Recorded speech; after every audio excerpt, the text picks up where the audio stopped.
Being sisters is a special bond that some cherish for life. This was certainly how the Grimes sisters felt about their own relationship. They were inseparable, and even in death, they had been beside one another. This is the case of the Grimes sisters, Barbara and Patricia Grimes.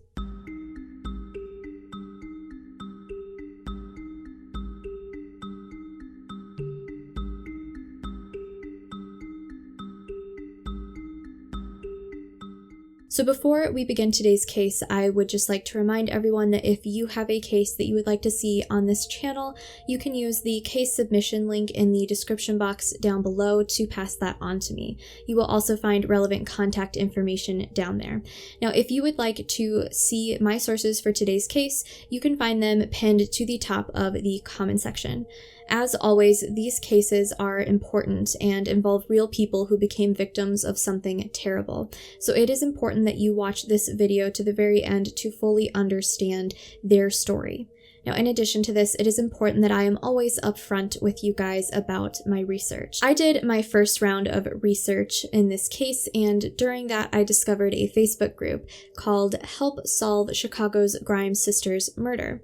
Now, I requested to join the group, but I had also finished up my research over the night that I was actually waiting for that request to be accepted.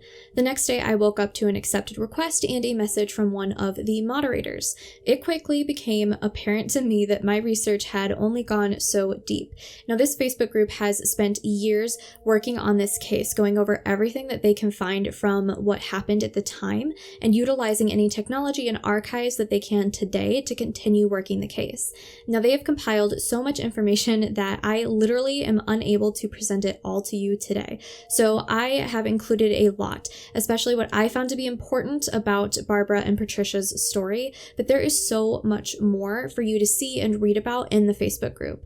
I've asked their permission to share the group with you guys, so I have included a link in the description box down below. If you have any interest in this case, then you should definitely be in that group and going through the information and files they have compiled. Now, they have been instrumental in me being able to present this case to you today, and I am truly grateful for the help. And now, on to today's case. On December 28th of 1956, Barbara, 15 years old, and Patricia, 12, had left their home in McKinley Park, Chicago, Illinois, to attend a showing of Love Me Tender at the Brighton Theater in Brighton Park. Barbara and Patricia were 2 of 7 children that Joseph and Loretta Grimes had. Now, according to family and friends, the 2 sisters were inseparable, and they were devoted fans of Elvis Presley. The girls attended the Thomas Kelly and St. Maurice's schools in Chicago, and they were considered to be attentive students and bright young girls. Now, the showing of Love Me Tender was going to be their 11th showing of Presley's movie, and they were just as excited as they had been every previous time. At 7:30 that night, the sisters headed out to the movie theater. On previous occasions, they either walked or got a bus to the theater, which was approximately 1.5 miles from their home, and we are assuming that they did the same this night.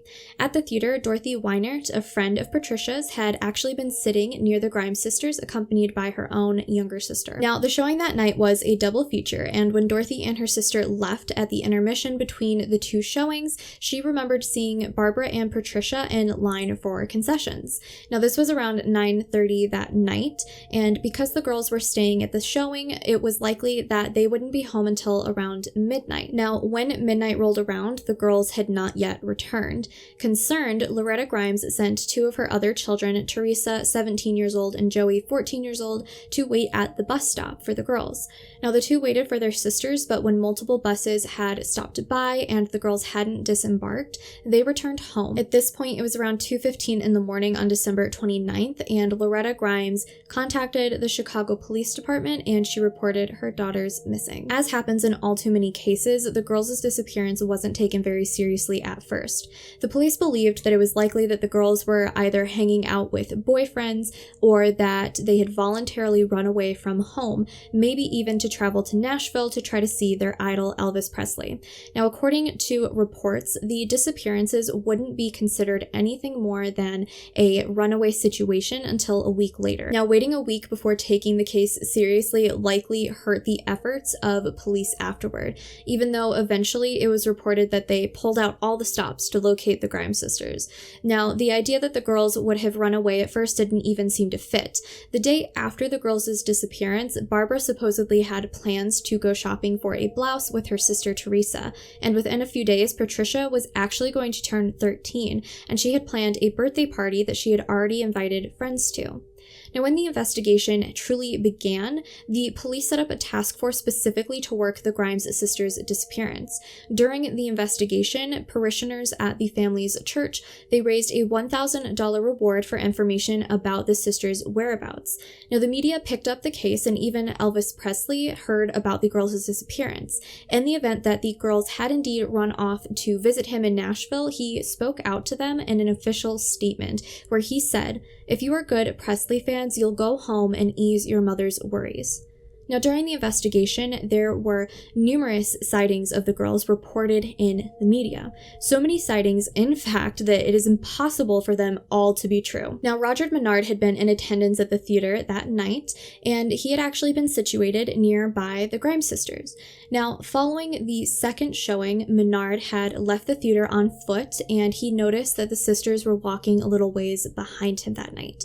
According to Menard, the girls actually encountered two vehicles that night while he was nearby. The first vehicle was a green late model Buick, which pulled up alongside the girls, and the second vehicle stopped beside the girls was a black 1949 Mercury, which Menard claims was occupied by two teenage boys. The girls giggled at the boys, but then continued on their way. Now, at this point, Menard turned in a different direction, and he could no longer see the girls. Now, in an area approximately 2 blocks from the girls' home, two teenage boys, Ed Lorden and Earl Zastro, they claimed to have seen the girls giggling and jumping out at each other from doorways. This was around 11:30 p.m. that night, and nothing had seemed to be wrong. Now, on the night of the girls' disappearance, multiple people had claimed that the girls had boarded a bus on Archer Avenue, the street that the theater was located on. According to these witnesses, which included the driver of the bus, the girls got off on Western Avenue around 11:05 that night, which would place them about halfway between the theater and their home. Sightings of the girls didn't just occur on the night of their disappearance, however. The following day, a man had given directions to the sisters near Lawrence and Central Park Avenue. Now, this man claimed that the girls had been rude during their conversation, even though he had just been trying to help them locate a bus stop that they had actually already passed by. Now, Judy Burrow, who was a friend of Barbara's, claimed that she had actually seen the two girls around 2:30 p.m. that same day, walking westward on Archer Avenue. Another person familiar with the girls, this time a classmate of Patricia's, claimed that she had actually been inside of a restaurant when she saw Patricia walking by outside. Patricia at that time had been accompanied by two young girls, but Barbara was nowhere to be seen.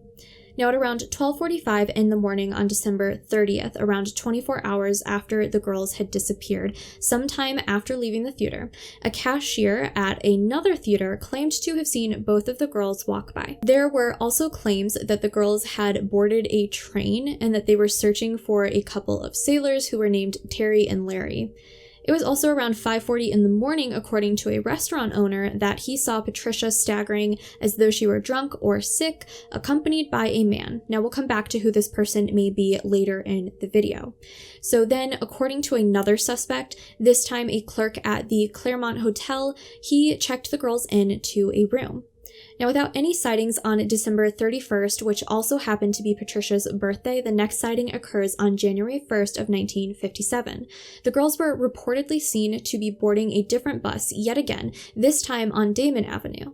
Now, on January 3rd, the girls were seen by two employees at a department store who claimed that the sisters had been listening to Elvis Presley records in the store. Now, sometime during the next week, a clerk at the Unity Hotel said that he had actually turned away the girls when they tried to rent a room. On January 17th, a woman named Pearl Neville had gone into contact with the investigators. Now, she was claiming that on January 9th, she had actually helped Barbara and Patricia make their way to a state employment agency in Tennessee. The woman claimed that the girls that she had accompanied had filled out their paperwork with the surname of Grimes, and that the girls had actually matched pictures of Barbara and Patricia. Now, a different kind of interaction occurred, however, on January 14th. Sandra Tolston had been a classmate of Patricia's, and that night she was already in bed when a call came in at her home. Now, during this first call, the caller never spoke, but about 15 minutes later, another call came in. This time, Patricia's mother had answered the phone to hear what she described as a frightened and depressed young female voice. The young girl on the other end said, "Is that you, Sandra? Is Sandra there?" Ann Tolston informed the girl that she would go and wake Sandra, but by the time that the two had returned to the phone, the girl had already hung up. Now, Mrs. Tolston was sure that the caller had actually been Patricia Grimes. Then, on January 19th, there was an anonymous letter that was received by a columnist for the Chicago Sun-Times. The letter writer claimed to have been a girl who had been with the sisters and forced into a car by a young male the night of the disappearance.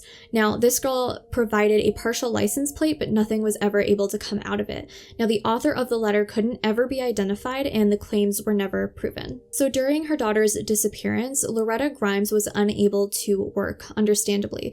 Loretta had always been known as a hard worker who often worked 7 days a week to keep her children fed and all of their bills paid. Loretta had worked so hard to provide for her children that they were happy and willing to help in return by doing their chores without question and picking up odd jobs here and there so that they could give their pay to their mother. While Loretta was too distraught to work, her friends, family, and members of the family's church helped to raise funds to help them pay the family's bills. To the dismay, however, of the Grimes family, Barbara and Patricia's bodies were discovered on January 22nd, 1957, about a month after their disappearance. The weather that day and in the days just before had allowed for a significant thawing of the snow covering Chicago.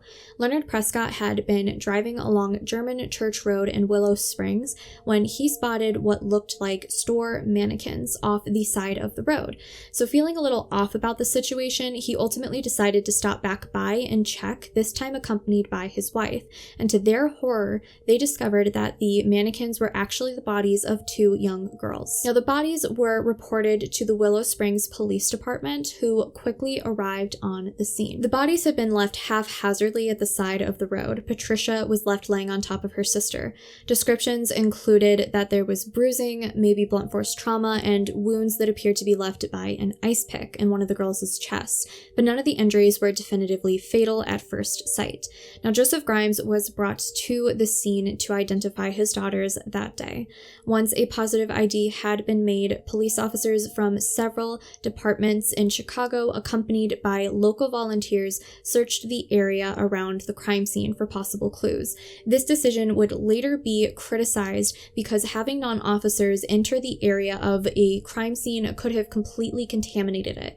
In the end, none of the potential evidence picked up that day could actually be connected to the Grimes sisters, and no pieces of clothing or belongings of the girls were ever found. Now, the next day, the sisters' autopsies were performed. 3 forensic pathologists examined the bodies, and they were ultimately unable to come to an easy agreement on when or how the girls had died. It was determined that the contents of the girls' stomachs matched that of the meals and snacks that they had eaten on the night of their disappearance, which suggested that the girls had died within hours of their disappearance. Now, the pathologist chose shock and exposure as the likely cause of death for both of the girls. This was determined by a process of elimination in which other possible causes of death were ruled out. Now, another note from the autopsy reports that the pathologist stated a number of the wounds on the girls' bodies had actually occurred after their deaths due to rodent activity. Now, in addition to this, they believed that the puncture wounds on one of the girls' chests had actually been inflicted after death. So toxicology reports determined that the girls had no alcohol or drugs in their systems and that they hadn't been poisoned. It was also determined during the autopsies that Barbara may have had intercourse prior to death. The medical examiner's findings were unable to conclude if this was likely to be consensual or forced, however. On the death certificates for Barbara and Patricia Grimes, the manner of death is homicide and the cause of death was listed as secondary shock. This means that the pathologists believe that the girls had ultimately been left in the cold and had died over time from freezing temperatures and the shock that their bodies had likely gone into. A wake was held in honor of the Grimes sisters on January 25th of 57. They were buried side by side in the Holy Sepulchre Cemetery in Worth, Illinois on January 28th. Now, the Walschlager Funeral Home had actually waived all of the fees for their services. Now, the investigation following the discovery of Barbara and Patricia's bodies quickly became muddled. The chief investigator of the Cook County Coroner's Office, a man named Harry Gloss, publicly disagreed with the official results of the autopsy. Gloss argued that several points of the reports were false or misleading, stating that there had been evidence of a beating on the girls' faces, which weren't just the markings of rodents post-mortem, and that a layer of ice that had been found on the bodies meant that they had been alive until at least January 7th, when the snowfall would have been sufficient enough to freeze upon the still warm bodies after they had been left on the side of the road. And finally, that both of the girls had actually been sexually assaulted prior to their deaths. His final contention with the autopsy findings was that he claimed that curdled milk had been discovered in Barbara's stomach, which she wasn't known to have actually had on the day of her disappearance, thereby suggesting that the girls had been alive past the night of their disappearance. Now, according to Gloss, these details had been left out or misrepresented in order to spare the mother's feelings. He also believed that others were choosing to not take seriously the claims that the girls were known by some to have frequented bars on 36th Street, where they would wait outside these establishments until they could find someone who would go inside and buy drinks to bring out to them. Now, other investigators on the case were adamant that there was no evidence that the girls had ever done such a thing. Gloss was eventually fired by Coroner McCarran on February 15th of 57. Later, however, he was reassigned to the case by Sheriff Joseph D. Lohman. He was deputized and he agreed to work on the case without pay. Lohman agreed with Gloss's views on the case and he wanted him to continue working it. So now, the case of the Grimes sisters involved a number of possible suspects that we need to discuss before we can talk about the theories of what may have happened to these two young girls.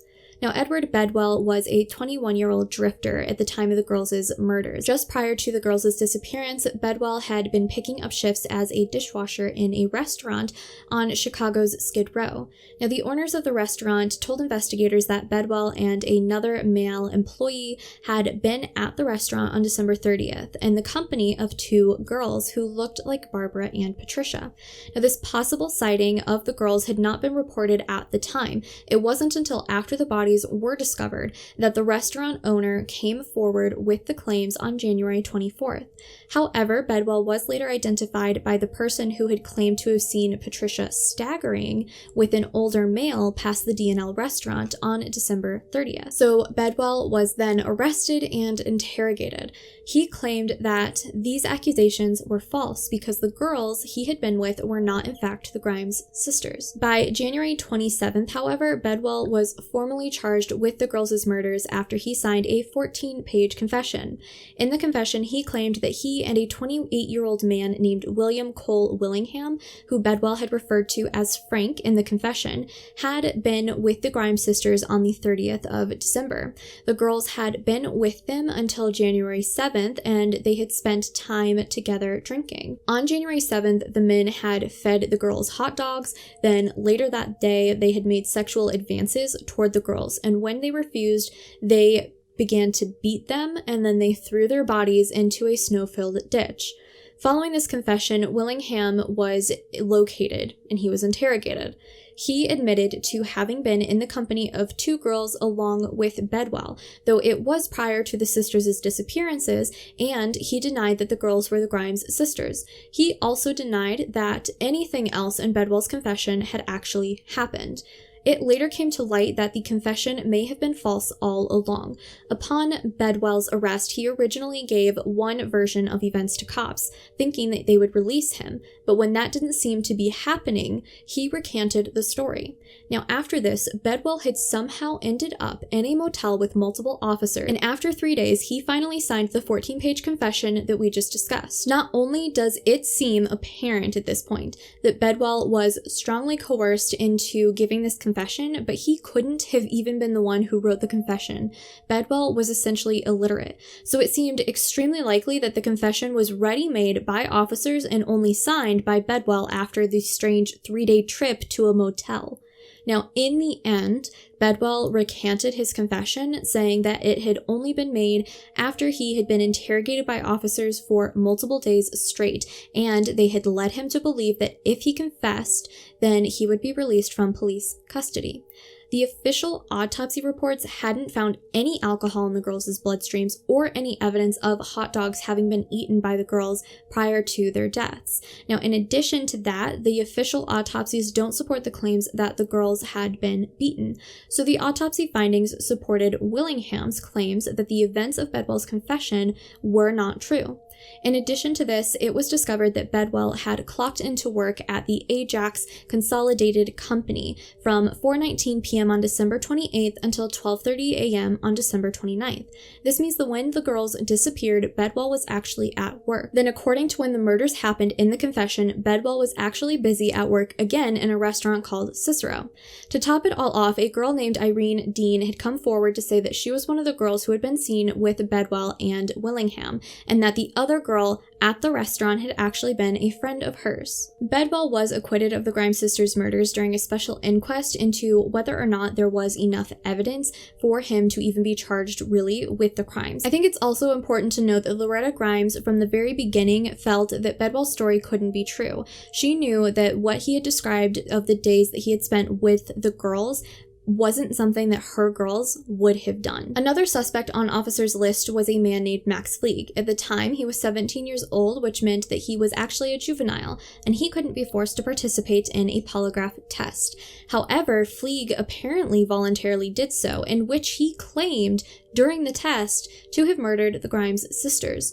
Though officers would have likely had trouble getting this confession admitted into a court of law because it was given from Fleeg during a polygraph that he was legally protected from having to take, it wouldn't matter in the end. It was discovered that Fleeg had actually been in juvenile detention at the time of the murders. So at this point, we now have two coerced confessions in this case. The sheriff at that time, Lohman, who had agreed so strongly with Detective Gloss that he put him on the case without pay after Gloss had been fired from the medical examiner's office. He had felt that Bedwell's acquittal in the inquest was actually a political move against him. It seems that Lohman had been hoping to continue into a more political career after his stint as sheriff, and he believed that being able to say that he had solved the Grimes sisters' murders would help him to move upward politically within the city and maybe even the state. Now, after the girls' bodies had been discovered, officers looked into a man who had phoned them previously, claiming that he had a psychic dream about where the girls' bodies could be found. This man was Walter Kranz, and he had given a location for the bodies that was only about 1.5 miles away from where they were later discovered. So when phoning in this tip, Kranz did not give his name, but investigators were able to track him down. Kranz was interrogated multiple times for the murders of the Grimes sisters, but he consistently denied any involvement. Officers were suspicious of Kranz, though, because they had felt that his claims of psychic dreams may have been a cover for having knowledge of the girls' disappearance, their murders, or the location of their bodies. It was also discovered that Kranz had been lying about other things in his own personal life, including claims that he had been supporting children so that he could collect an income tax break, even though he was supporting no children.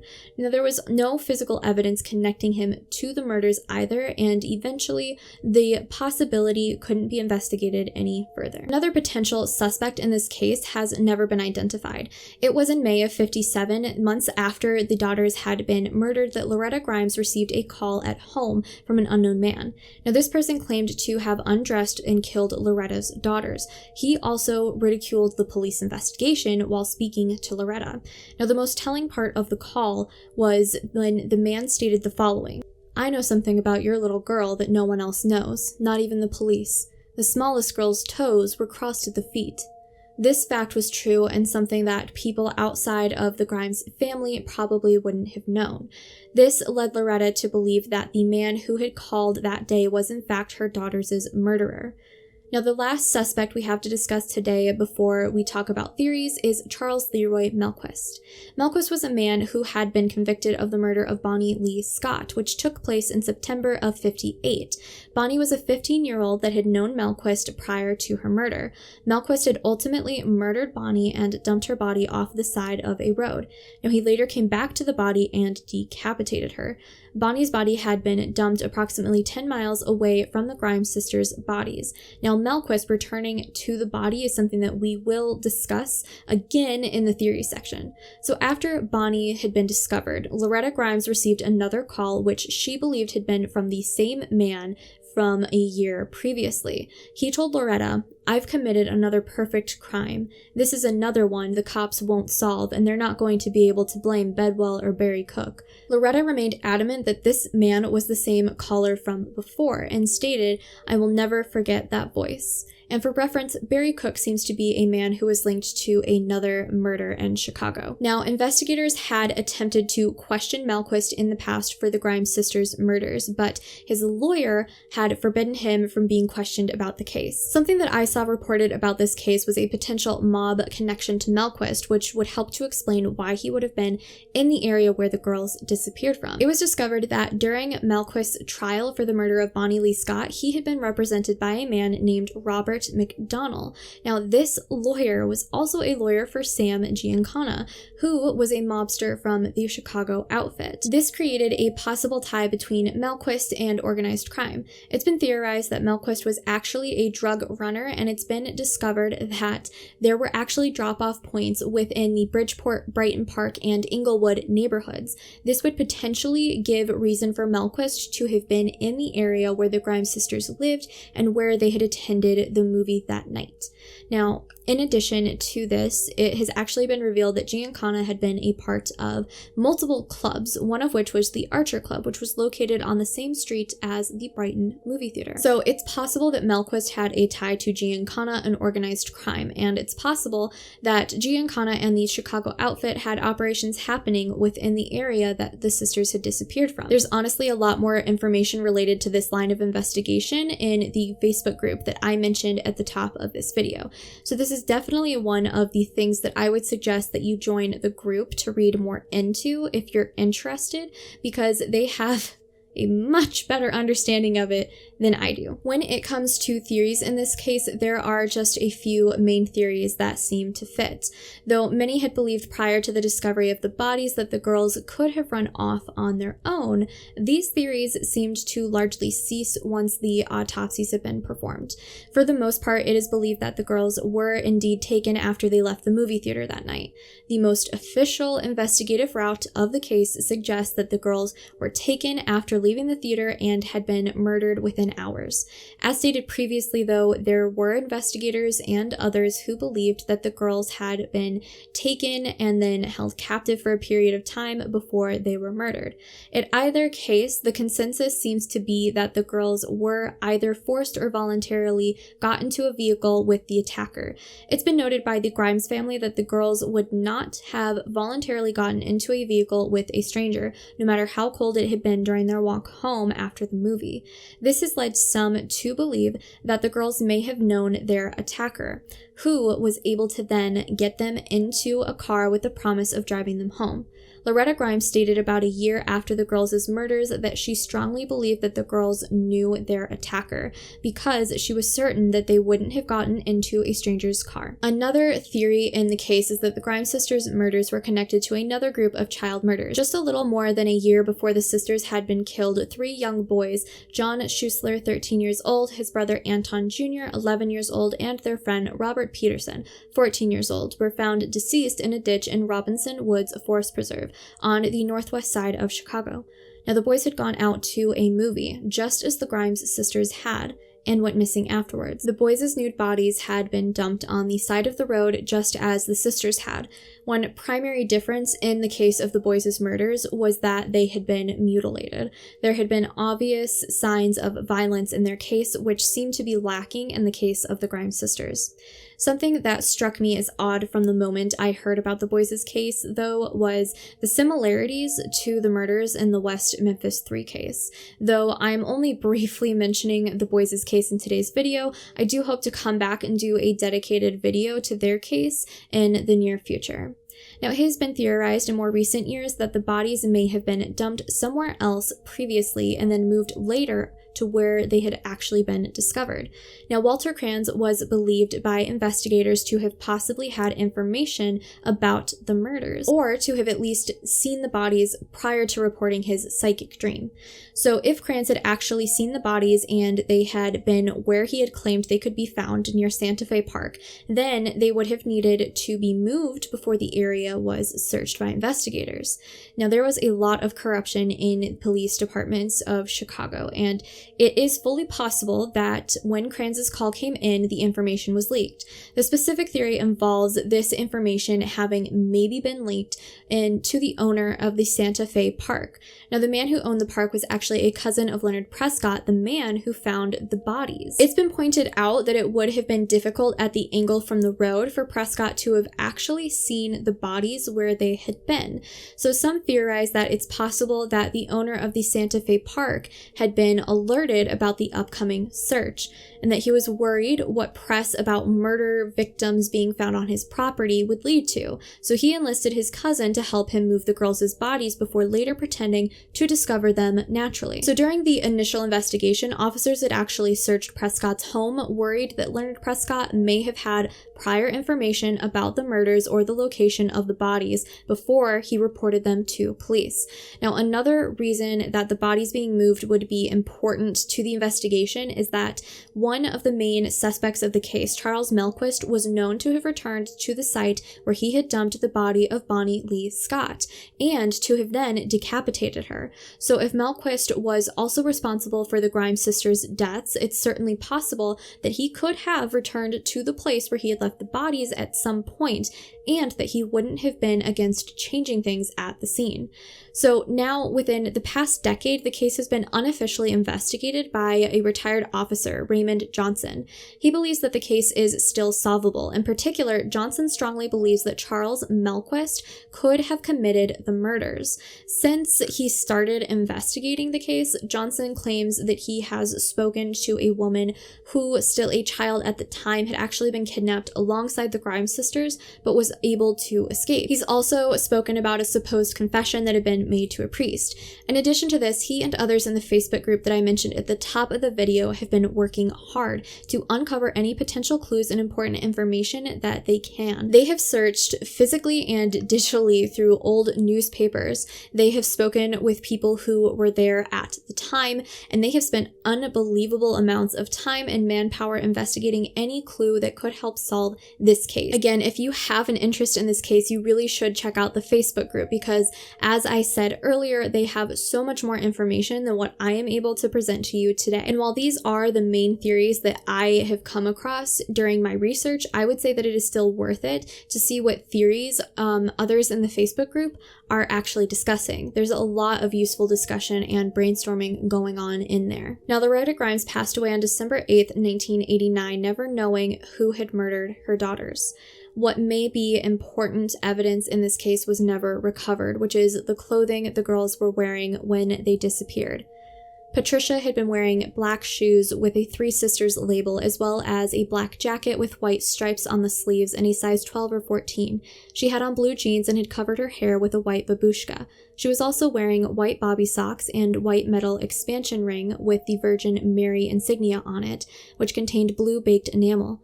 She was carrying with her a light-colored plastic wallet that contained a picture of Elvis Presley.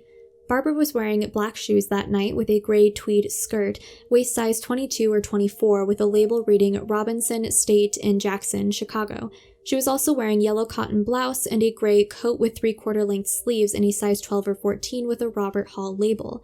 Barbara was also wearing white bobby socks and had covered her hair with a gray babushka. She was wearing a gold Belova wristwatch with a gold expansion band and was carrying a plastic wallet with a lamb embossed on it, which contained her Social Security card, CTA student pass, and Blue Cross Blue Shield insurance card.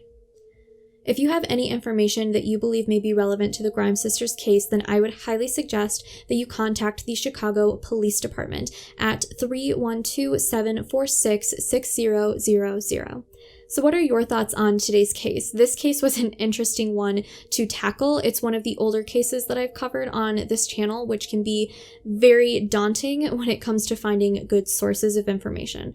I think that I'm personally more partial to the theory that the girls were forced into a vehicle on their way home from the theater, and that they were likely killed within hours following their abduction. Now, I would like to hear what your guys' thoughts and theories are on the case, so be sure to let me know in the comment section down below. But as always, remember to remain respectful. Now, please help me to keep cases like this in the public eye by sharing this video, sharing someone else's video, or any of the sources provided, so that someone who may know something might come forward and help crack a case wide open. Thank you so much for watching today's video, and I will see you all again soon for another case.